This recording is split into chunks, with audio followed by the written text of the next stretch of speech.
My name is David Miller. I'm 46 years old.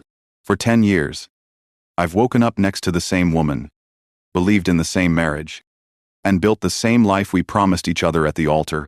I thought I knew what love meant. I thought I knew what loyalty looked like. Turns out, I didn't know a damn thing. That night, I came home early. A storm had shut down the job site. So I packed up my tools, wiped the sweat and sawdust from my face, and drove home in silence. I thought it was just another ordinary evening, boots muddy, shirt damp, mind running through the bills and tomorrow's work. Nothing special, just the rhythm of a man keeping his family afloat. But the second I stepped inside, I knew something was off. The air smelled of her perfume and the faint sweetness of wine. The house was quiet, but not in a comforting way. It was the kind of quiet you feel in your chest, like it's waiting to break. I heard her voice before I saw her. Laura. My wife. The woman I had built my whole damn world around. She was in the living room, phone pressed to her ear, her words floating down the hall like shards of glass. I froze, hand gripping the doorframe, boots still wet from the rain. I haven't loved him in years, she said. Her voice was calm, steady, too steady. My breath stopped cold, the kind of stop that makes your ribs ache. I wanted to believe I misheard, that she was talking about someone else, anyone else. But then came the rest. He's safe, predictably. But I need to feel alive again, alive. The word cut sharper than all the rest. I've broken my back to give her stability, to make sure she never had to worry about a roof over her head, food on the table, or bills piling up on the counter. I thought safety was what we both wanted. I thought being steady was the point. But in that one sentence, my entire marriage collapsed. My fingers dug into the doorframe until my knuckles turned white. 10 years of anniversaries. 10 years of late-night talks. Road trips. Family dinners. All of it flickered in my head like old film, already fading. And standing there, listening to her, I realized something brutal. I wasn't her husband anymore. I was background noise. The way she said it was what killed me most. No anger. No bitterness. No tears. Just casual truth. Spoken like she was describing the weather, like it wasn't a decade of my life unraveling in her mouth. I thought about the man I used to be, the one she fell for back when we met at a 4th of July barbecue. I remembered the way she laughed, the way she made me feel like the only man in the world who mattered. She once told me I made her feel safe, like she could finally breathe. I built my entire life around being that man for her, but now I was nothing more than the dull routine she wanted to escape. Invisible, predictably, safe. She kept talking, her voice drifting through the air, every word heavier than the last. I don't know how to leave, she told her friend, but I can't stand it anymore. I can't stand him. That was the moment something inside me broke. Not a crack, not a tear, a full split, a clean fracture you can't put back together, no matter how much glue you pour on it. I didn't storm into the room. I didn't scream or demand answers. I couldn't. My body wouldn't move. I just stood there in the hallway, feeling the weight of 10 years pressing down on me, wondering how I became a stranger in my own home. For a long moment, I didn't even feel anger. I felt nothing but emptiness, like someone had reached inside me and scooped everything out. And then, under all that silence, came one thought, sharp, merciless, impossible to ignore. If she hasn't loved me in years, then who the hell have I been loving all this time? The betrayal wasn't just in the words. It was in the realization that I'd been giving everything, my hours, my effort, my loyalty to someone who had already checked out. Long before I knew I was alone, standing there, ripping that doorframe. I knew the man I thought I was, the husband, the provider, the safe harbor, had just died. And the worst part, she killed him with a whisper. I didn't confront her. Not then. Not with the words still bleeding fresh in my ears. What was I going to say? Please don't mean it. You can't bargain with truth once it's spoken. So I turned away, walked down the hallway like a ghost in my own house. Each step felt heavy, deliberate, like my boots were sinking into the floorboards. I opened the closet, pulled down the old duffel bag I hadn't touched since my 20s, and started filling it, not carefully, not thoughtfully, just moving. Shirts, socks, jeans, toothbrush. No plan, no order. I didn't care. When you've just learned the life you built isn't real. It doesn't matter what you take with you. I zipped it shut and looked around the bedroom one last time. Our bed, the one we picked out together. The one we argued over sheets for. Her perfume bottles lined neatly on the dresser. A picture of us from our 5th anniversary. Her arms wrapped around me. Her smile bright. Her eyes locked on mine like I was everything she ever wanted. I stared at that photo and felt nothing. No warmth. No longing. Just shame. Shame for not seeing it sooner. For playing the fool in my own marriage. In the living room, I could still hear her laugh on the phone. Light. Careless. As if she hadn't just gutted me alive. I walked slower, letting that sound fade behind me like dust in the air. When I reached the door, she finally saw me. Her smile faltered. Her face shifted. She muttered something into the phone, hung up, and tried to mask the guilt crawling across her features. "Where are you going?" she asked. I didn't answer. Not yet. I let the silence stretch so she could feel just a fraction of what I was carrying. She shifted, arms crossing like she was cold. I looked at her not as my wife, but as a stranger wearing her face, and then I said the only words I could manage without my voice breaking. "I hope you find what you're looking for, Laura." Her lips parted, but nothing came out. That was my moment. I turned, opened the door, and stepped into the night. The air was cold, sharp against my skin, but I barely felt it. My body was moving, but my mind was blank, shut down just enough to keep me upright. I tossed the duffel bag into the back seat of my truck, the sound heavy, final. The street was empty, no cars, no wind, just the hum of the streetlights and my own breath. I climbed in, gripped the steering wheel until my knuckles burned white, and started the engine. It rumbled low, steady, like it had been waiting for me to finally leave. But I didn't know where I was going. No friend's house to run to, we had too many mutual ones now. No hotel that wouldn't make it feel permanent. Home was no longer a destination. It was a memory I couldn't return to, so I just drove. Left turn, then another. Didn't check the signs. Didn't plan. Somewhere out there was distance. And right now, distance was all I wanted. The farther I drove, the quieter everything became. Not outside, there was still the engine's hum, the tires rolling over wet asphalt, the occasional flicker of a street light. But inside me, silence. A hollow ringing you hear after something explodes, every few minutes. Her voice echoed in my head. "He's safe." Predictably. I need to feel alive again. I gripped the wheel tighter, as if I could squeeze those words out of existence. But they stayed. I passed empty diners with neon signs flickering, gas stations closed for the night, sidewalks deserted except for the occasional stray dog. The world was asleep except for me, and the ghost of the man I had been, somewhere past the county line. It hit me I wasn't running from Laura. I was running from the man I had let myself become with her. Predictably. Safe. Beige. That wasn't me once. I used to be more. I used to be someone alive. Someone passionate. Somewhere along the way, I traded that man in for a quieter one, the man she could live with. The man who thought loyalty alone could carry love, and she killed him with a single sentence. The highway stretched on, endless and dark. My headlights carved small circles into the night. But beyond that, nothing. Just the road and me. For the first time in 10 years, I was untethered. It didn't feel like freedom yet, just emptiness. I pulled into a parking lot near the harbor without thinking. Maybe muscle memory brought me there. I used to come here when I was young, when I needed space to think. The ocean lay ahead, black water beneath a bruised sky, waves slapping against the dock with steady indifference. I shut off the engine, rested my forehead against the steering wheel, and finally let it hit me. The betrayal, the humiliation, the shame of loving someone fully while they quietly drifted away. 8 years. That's how long she'd been fading. If her words were true.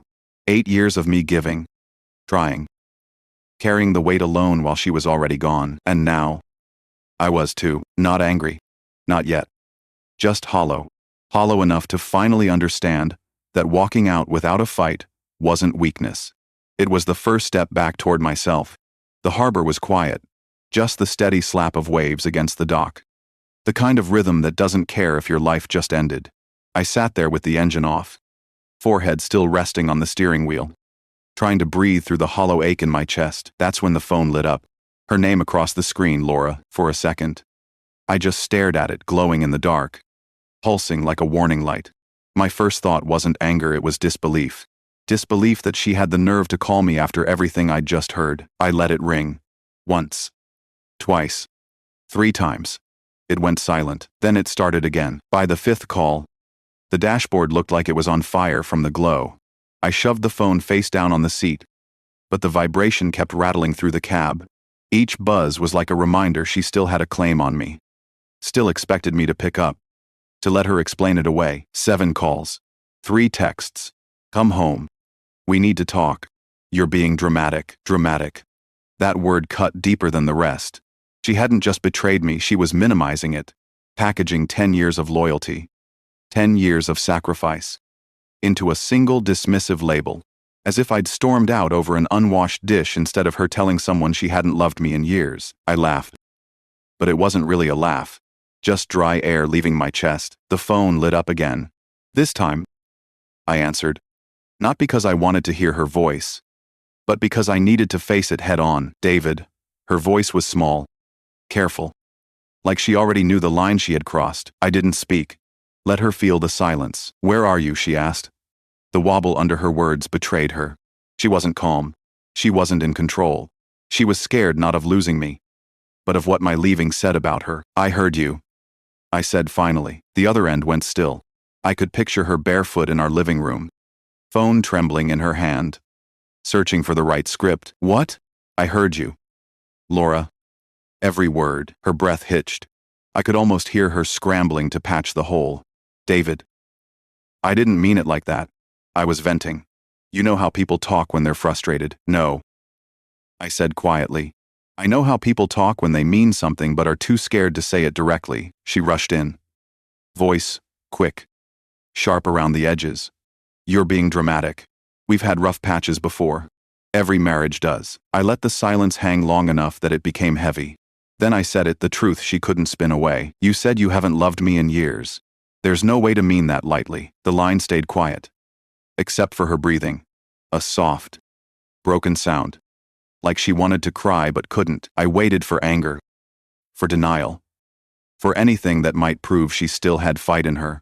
Instead, all I got was that hollow silence. And that was when I knew. It wasn't a slip of the tongue. It wasn't a bad night. Or wine talking. Or frustration spilling over. It was the truth. My fingers tightened around the phone. And for the first time in years, I felt something different. Not rage. Not desperation. Strength. The kind that doesn't need shouting or fists, it just needs a line drawn. I pulled the phone from my ear and ended the call. No explosion. No apology chasing me through the static. Just quiet. For the first time in a decade, the quiet was mine. I set the phone face down on the seat and leaned back, staring out at the black water. The waves didn't care. The moonlight didn't care. And for once, I didn't care what excuse she came up with next, because the truth was already out, and I had finally stopped pretending not to hear it. That silence in the cab, God. It hurt. But it also felt like the first breath I'd taken in years. By the time I pulled into the diner, the night was thinning at the edges. A pale glow crept across the horizon. The kind of light that doesn't feel like morning yet, just the world deciding not to stay dark forever. The diner sat on the corner of a quiet stretch of highway. Neon sign buzzing like it hadn't been fixed in years. Inside smelled like burnt coffee and bacon grease. Honest smells. Tired smells. I slid onto a stool, wrapped my hands around the mug they set down without asking, and let the warmth bleed into my fingers. For the first time since leaving the house, I wasn't moving, just sitting still, breathing, existing. It wasn't peace. Not yet. But it was stillness. And stillness felt like a start. The bell above the door chimed. And before I even turned, I felt it in my chest, her voice. David. Laura stood in the doorway. Arms crossed. Sweatshirt hanging loose. Hair pulled back like she hadn't slept. She looked smaller in that moment. Not the woman who once laughed so easily. Not the woman who used to light up a room. Just smaller. I didn't move. Didn't answer. Just stared at the coffee steam rising between us. She stepped closer. Cautious. Her voice low. Careful. You always drive when you're upset. I figured you'd end up somewhere quiet. Her tone was almost casual. Like she still believed she could reach me. Like she still believed she knew me. But she didn't. Not the man who'd walked out. Not the man sitting here now. She hovered beside me. Uncertain. Then finally slid onto the stool next to mine. Her hands folded tight. Her posture stiff. I didn't mean for you to hear that. She started. I was venting. You know how people get. We say things we don't mean. I tilted my head. Finally looking at her. How long has our rough patch been going on? Her lips parted. Nothing came out. I nodded slowly. Years. The silence between us answered for her. You said you haven't loved me in years. Laura. My voice wasn't raised. It wasn't bitter. It was steady. Low. The kind of voice that carries weight, because it doesn't need volume. There's no way to mean that lightly. Her eyes darted to the counter. Her hands fidgeting with a sugar packet like it might rescue her. I was tired. I was overwhelmed. You don't understand what it's been like for me. I leaned forward, resting my arms on the counter. Calm.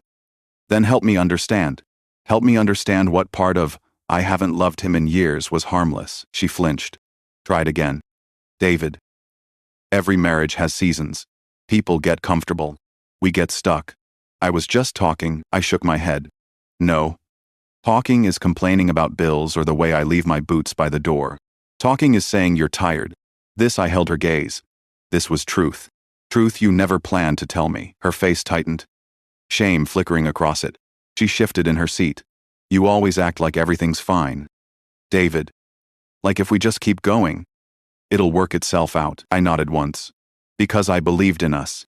Because when you love someone, you try. The words landed heavy. She looked down, blinking fast, trying to hold back whatever was building in her eyes. For once, I didn't reach across the silence to save her. I let her sit in it. I let her feel the weight of what she'd said. Finally, I asked the question that had been burning in my chest since the night before. If I hadn't overheard you, would you ever have told me?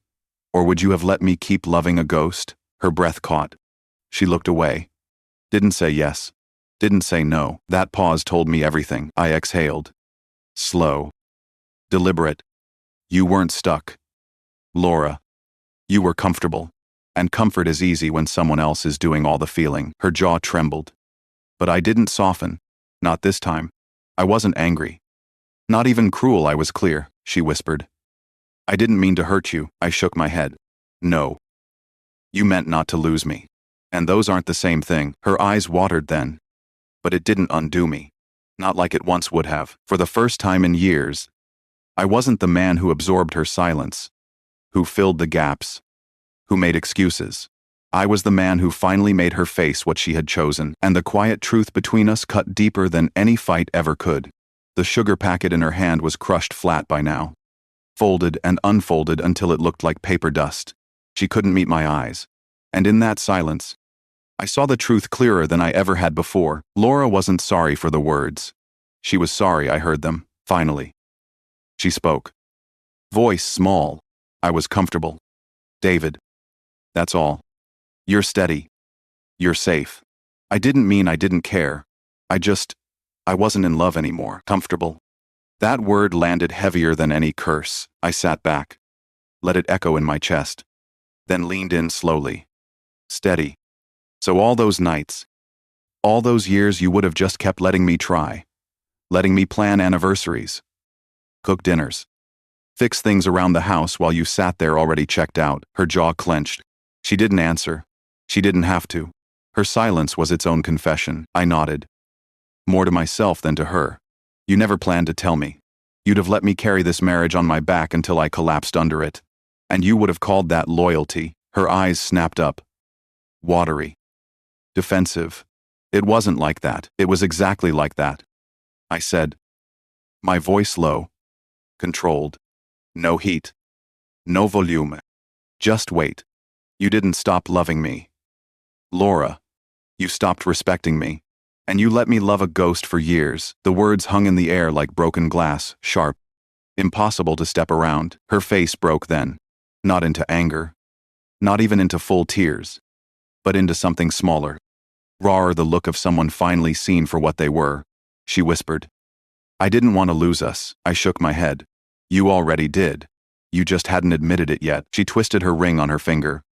The same nervous tell I'd learned a decade ago. Once, I would have reached across the table, taken her hand, tried to calm her. But not now. Not anymore, because the truth was dawning. Clear and merciless, I hadn't been her husband for years. I'd been her anchor, her backdrop, the man who held steady while she drifted wherever she wanted. I wasn't her partner. I was her safety net, and I was done being that. I leaned forward, elbows on the counter, my eyes locked on hers. You want to feel alive again, go chase it. But don't look back at me when it doesn't feel as soft as I did. Her breath caught, lips trembling. For the first time, she looked afraid not of me, but of the reality she'd built. You don't mean that, she whispered. I mean every word. I took a slow sip of coffee, the last cold dregs at the bottom of the mug. Set it down gently. I'm not your safe place anymore. Her tears finally fell. Quiet. Restrained. The kind that come when you realize the performance is over. She reached out a hand toward my arm, fingertips just short of touching. David. Please. I don't want to lose you. That line it used to undo me. It used to mean something. But now, it sounded like fear, not of losing me, but of losing the comfort I brought. The version of life where I absorbed the cracks so she didn't have to feel them. I looked her in the eyes. You don't want to lose me, Laura. You want to lose the guilt. There's a difference. Her hand froze midair, then fell back to her lap. She swallowed hard, eyes shining with tears she couldn't explain away, and in that moment, I felt something shift inside me. Not rage, not even grief. Clarity. I wasn't her quiet option. I wasn't her fallback plan. I was done waiting to be chosen. The man I had been, the one who bent, forgave, and carried, was gone. And what was left was someone she could no longer manipulate with half apologies and soft lies. The stillness in me grew heavy, but steady. A kind of strength I hadn't felt in years. I stood, slowly, deliberately, leaving the empty coffee mug between us like a full stop at the end of a sentence. It's already over. Her lips parted, desperate to form another plea. But I was already turning away, for the first time in years. I wasn't her safe option. I was my own, and God. That hurt. But it also felt like freedom. I pushed back from the counter, the stool scraping against the tile. My bag was slung over my shoulder. The last weight I still carried from that house. Laura's eyes widened, her hand shooting out, trembling as it brushed the air between us. I don't want to lose you, she whispered. I paused, looked at her, really looked, and for the first time, I didn't see my wife. I saw someone clinging to a comfort she'd already discarded. You don't want to lose me, I said softly. No. You don't want to lose comfort. But you already lost me. Her lips trembled, her eyes wet. But she didn't argue. Not because she agreed, but because she knew the fight was already over. I walked out of that diner with no anger in my chest. No bitterness. Just a clean break. Sharp and final. The morning air hit me cool and fresh, like it had been waiting for me to step into it. And for the first time in years, I wasn't carrying her silence on my back. Weeks later, I filed the divorce papers. No ceremony, no second thoughts, just ink on paper. A line drawn where a marriage used to be. Laura reached out once more, sitting across from me at the lawyer's office, her face pale, her hands trembling around the documents. David, I've been thinking about what I said, about what I did. I was wrong. I studied her face. Once. Those words would have cracked me open, pulled me right back into her orbit. But now, they sounded like echoes too late, too faint. I leaned back, steady. It doesn't matter if you were wrong. It matters that it was true. Her eyes filled. But I didn't feel that old ache anymore. No anger, no longing, just clarity. I signed the papers, slid them across the table, and stood. She reached for me again. But I didn't take her hand. Not this time, because the truth was simple. The man she left behind in silence was gone. And the man standing here wasn't hers to lose anymore. I walked out lighter. Not healed. Not whole, but free. The road stretched out ahead of me, long and open. The horizon wide enough to swallow everything I was leaving behind. My hands on the wheel didn't shake anymore. My chest didn't ache with the same hollow weight. For the first time in years, I wasn't driving toward a life I had to hold together. I was driving toward one that was finally mine. No anger, no revenge, just peace. The truth settled in. Steady and undeniable love isn't proven by how long you stay. Sometimes, the strongest proof of love, especially love for yourself, is knowing when to walk away. I thought loyalty meant endurance. I thought being a good man meant being the last one standing, no matter how cold the house had become. But that kind of love eats you alive in silence. So I left. Not because I stopped loving her, but because I finally decided to love myself more than being tolerated, and maybe, just maybe, that's what real strength looks like, brothers. If you've ever felt yourself fading into the background of your own life, if you've ever woken up next to someone and realized you were disappearing in their story, maybe it's time you write your own. Your worth isn't measured by how much you can endure. It's measured by how clearly you can see yourself, even when someone else refuses to. That's what I found on this road, not victory, not revenge, just the kind of freedom that comes when you finally choose yourself. So let me ask you, if you were me, would you have stayed and tried to fix it? Or walked away for good? Share your thoughts below. And if this story spoke to you, like it, share it, and subscribe, because there are more stories like this, waiting for men like us.